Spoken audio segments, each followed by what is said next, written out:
Here we are, we're here to talk about a holiday. We're in the lovely part of Wales at the moment where we do spend a lot of time.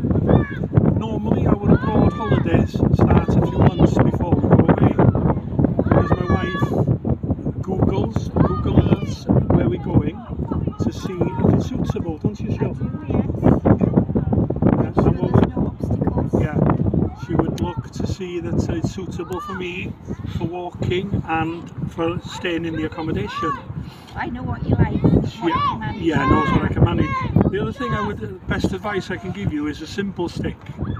It's always a good one to use when you go through the airport, because you can't presume that everybody knows that you've got a visual impairment, because I'm partially sighted more than blind. So then it gives people that once they see the stick, it's a universal stick. Whichever country you go to, they will be happy to help you with anything. So when you go through the airport, they take you through the fast channel, give you assistance if needed, and then on the other side, most countries now have the eye recognition passport.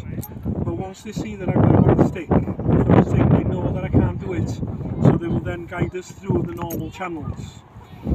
So, yeah.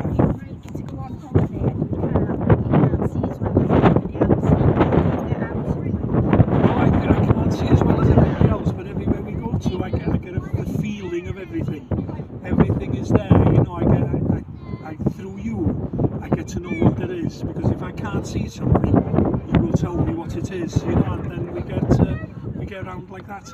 We've been lucky enough to go to places like New York, Niagara Falls, but when we do go on holiday, all the pressure goes on my wife, because she has to look after me as well as herself. When we went to New York, we had the family with us, didn't we? So they were able to take a little bit of pressure off Sheila by helping to guide me along the way. I personally would never consider going on my own on holiday. No, I wouldn't. No. Even to places you've been before? No, not even to places I've been before. And not even with a simple stick? Not even with a simple stick. I would never like to negotiate the airport on my own, because I think it's too much. I would always have to have somebody with me, whether it be yourself or whether it be a member of family or a friend. Now, when we do reach our destination, what I like to do is to familiarise myself as quickly as I can with the accommodation, because what's important is, if they're there for 1 or 2 weeks, that's where you're going to be. So it's better to get to know where you are as quickly as possible, and you will, once you point out the problems, dangers will be pointed out, and then once the danger has been pointed out, it's stuck in my head then, and I will know then that that I would be, you know, extra careful whenever I'm near things like that. But the older that we get to, we tend to go to the same places because we're familiar with the place. Kevin knows his way around, and I feel more comfortable knowing he can get around on his own if needs be. And you know, when I've been to a lot of places in this country. Shortly we'll be going to Pembroke, walking on the coastal path. Now Sheila's already googled it, you know, it's within our capabilities. So that's what we do, we take walks and things within our capability.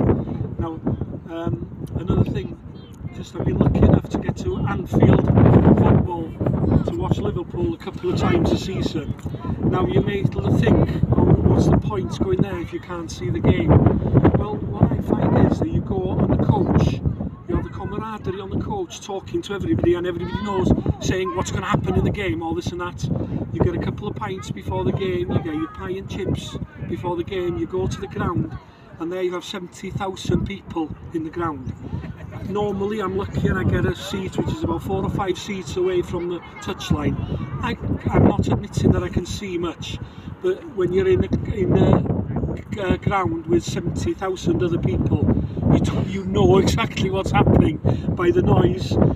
The people next door to you will give you a good impression of what's happening, whether it's good or bad for Liverpool, and it's a fantastic thing that I love to do at least twice a year.